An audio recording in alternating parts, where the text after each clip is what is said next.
Olá, sejam bem-vindos a mais um vídeo e hoje nós continuaremos nossa série de vídeos sobre os biomas brasileiros. E hoje nós iremos falar sobre o bioma Pampa. Para dar início ao estudo desse bioma, precisamos primeiro entender sua localização geográfica e a origem do seu nome. O Pampa está restrito ao estado do Rio Grande do Sul, no Brasil, onde ocupa cerca de 63% de todo o território gaúcho.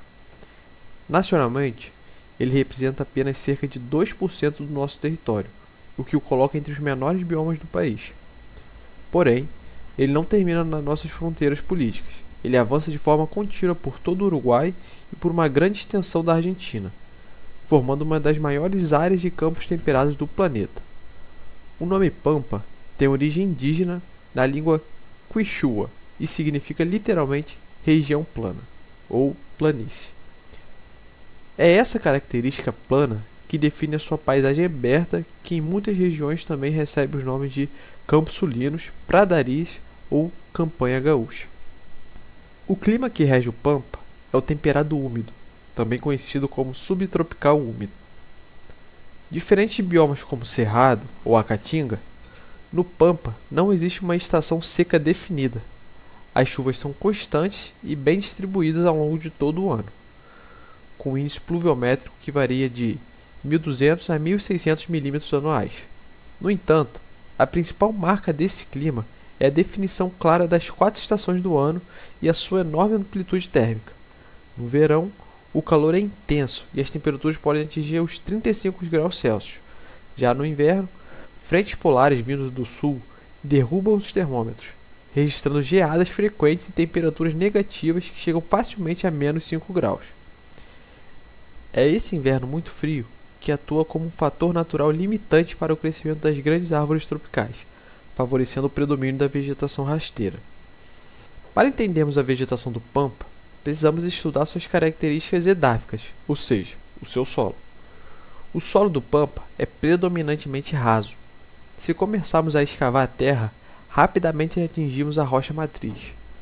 Na superfície, no entanto, existe uma camada escura de solo rica em matéria orgânica e nutrientes acumulados pela decomposição das gramíneas. Apesar de fértil nessa camada superficial, o solo é naturalmente muito suscetível à erosão. Quando a vegetação nativa é removida pela agricultura ou pelo pisoteio excessivo dos gados, as chuvas constantes levam a areia do solo, dando origem a imensos bancos de areia. Esse processo é chamado de arenização. É muito importante não confundir arenização com desertificação. A desertificação ocorre em climas áridos e secos, enquanto a arenização ocorre em clima úmido e chuvoso, onde a própria água da chuva remove o sedimento arenoso.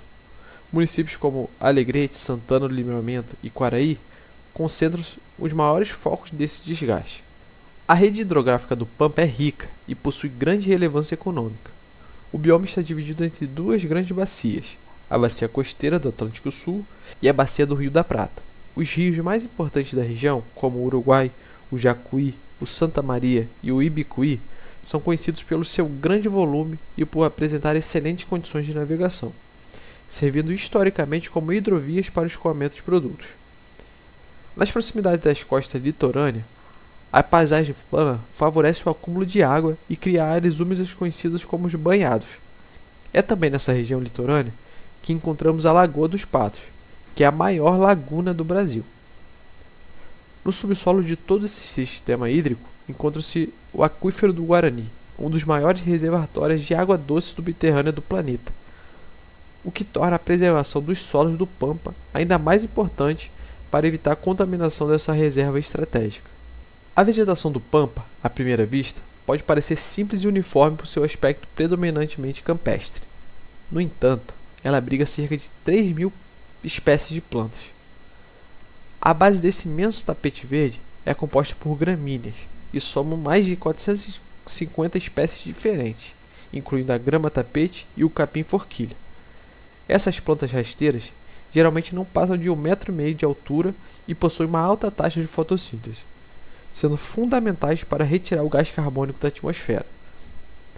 Didaticamente, dividimos esses campos em dois tipos: os campos limpos, que são formados que são formados apenas por grama rasteira, e os campos sujos, onde começam a aparecer arbustos de médio porte espalhados pela planície.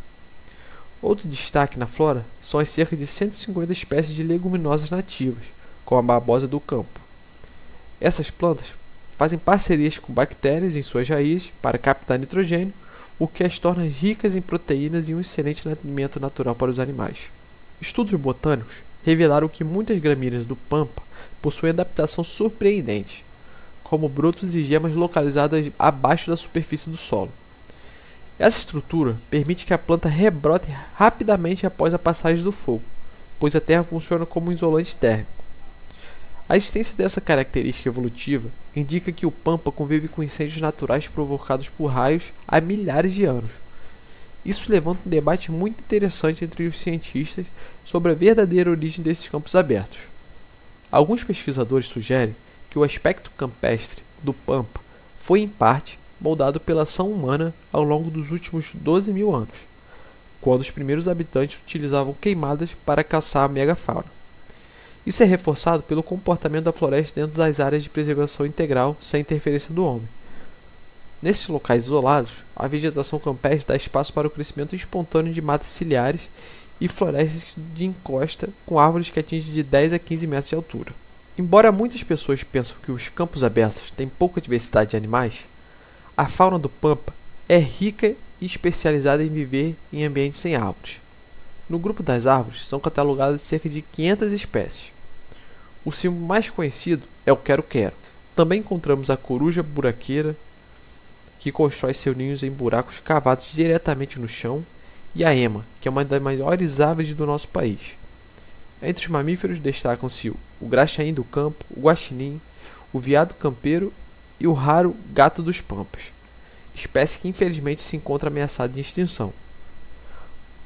Nos banhados e os rios litorâneos, a vida aquática e os répteis são abundantes, com destaque para a tartaruga verde-amarela e a jararaca do banhado. Toda essa teia alimentar é sustentada também por uma quantidade enorme de insetos que vivem na vegetação rasteira. Diferente do que ocorre em florestas tropicais, onde o gado exige o desmatamento, no pampa, a pecuária extensiva se integrou de forma muito mais natural ao ecossistema. Como a paisagem é dominada por pastagens naturais formadas por gramíneas ricas em proteínas, os rebanhos de bois e ovelhas encontraram aqui uma dieta perfeita. Esse pastoreio foi introduzido ainda no século XVI, e desde então as gramíneas se adaptaram a serem comidas pelos herbívoros. Essa atividade econômica mudou toda a cultura e identidade do povo do sul, criando a figura histórica do gaúcho. Tradições como o consumo do chimarrão, o churrasco e o uso do cavalo na lida campeira nasceram dessa relação íntima entre o homem e o campo aberto. Essa vida rural e as batalhas históricas pelas fronteiras sulinas foram imortalizadas na literatura nacional por grandes escritores, como Érico Veríssimo, na obra O Tempo e o Vento. Pesquisas mostram que quando o manejo do gado é feito de forma correta em seus insetos, a pecuária extensiva tradicional é uma grande aliada da conservação, pois mantém os campos nativos de pé enquanto gera carne de alta qualidade. Apesar da sua enorme importância ecológica e cultural, o pampa é hoje um dos biomas mais degradados e menos protegidos do Brasil. Estudos oficiais apontam que restam apenas cerca de 36% da cobertura vegetal nativa original do pampa. As principais ameaças vêm do avanço acelerado da agricultura de monocultura. Nas áreas de planície e depressão, as lavouras de arroz irrigado ocupam grandes extensões de terra, enquanto nas áreas mais altas e secas, a soja e o trigo avançam sobre os campos nativos. Outro grande problema recente é a expansão desordenada da silvicultura, que é o plantio de florestas artificiais de eucalipto e pinos para a indústria de papel. Essas árvores exóticas, vindo de outros países, alteram drasticamente a paisagem aberta. Atualmente, apenas cerca de 3% do pampa está protegido por leis de conservação ambiental. Ampliar essas reservas e incentivar a prática de pecuária sustentável em campo nativo são passos urgentes para garantir que a biodiversidade e a história do pampa continuem existindo. Então é isso, pessoal. Obrigado por assistirem e até a próxima.